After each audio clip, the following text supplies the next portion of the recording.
A patient today asked about options for insomnia.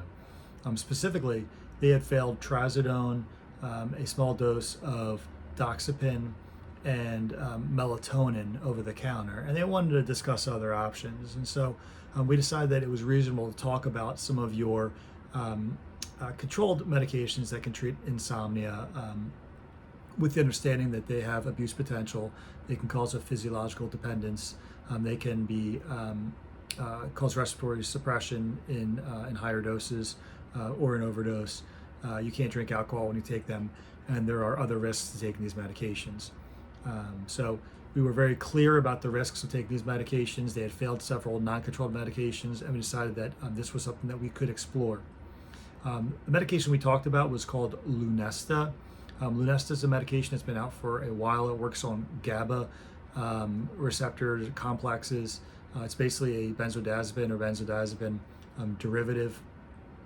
And for some individuals, it can be really helpful for insomnia, for sleep.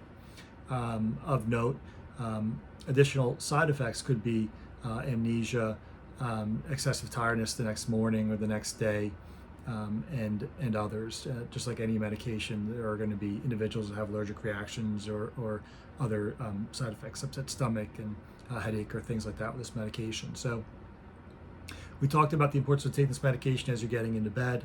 You do not take it if you're going to be driving or operating heavy machinery. Certainly do not take it if you're going to be drinking.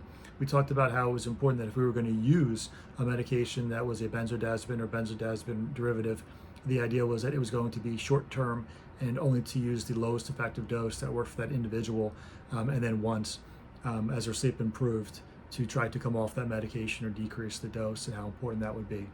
Obviously, there are other side effects and things to consider when using medications, especially when using controlled medications with abuse potential. And so this video really is just informative only. It's not meant to be medical advice for anyone out there.